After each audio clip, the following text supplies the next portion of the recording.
अस्सलाम वालेकुम नाज़रीन, कल्याण न्यूज़ में भलीकार मां हमीदा अंजुम। नाज़रीन, ठारू शाह भरसां घर जी भित खणण तां कलोड़ा बिरादरी जे 2 धुरियुनि में झेड़ो, लठियूं कुहाड़ियूं लॻण सबबि हिकु धुर जा 2 औरतुनि समेत 7 ॼणा सख़्त ज़ख़्मी थी पिया। ज़ख़्मी धुर एहतजाज कयो आहे।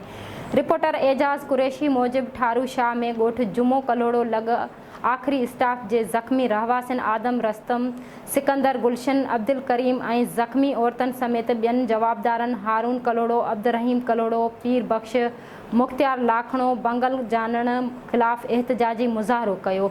संदनि चवणु हो त ॼाणायल जवाबदारनि घर जी भित खणण तां मना करण तां हथियार खणी असांजे घर में काहे पिया ऐं असांजे मथां लठियूं ऐं कुहाड़ियुनि सां हमिलो कयो, जंहिं सबबि असां सभु ज़ख़्मी थियासीं।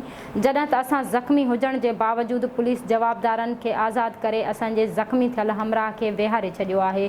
जॾहिं त हिन वक़्तु असांजी हिकु औरत मारिल जी हालति सीरियस आहे। हिननि चयो त असांखे जवाबदारनि मां ख़ौफ़ आहे, कंहिं बि वक़्तु असांखे क़तल करे सघनि था। हिननि IG सिंध, DIG नवाब शाह ऐं SSP नौशरो फिरोज़ खां तहफ़ुज़ ॾेई इंसाफ़ फराहम करण जो मुतालबो कयो आहे।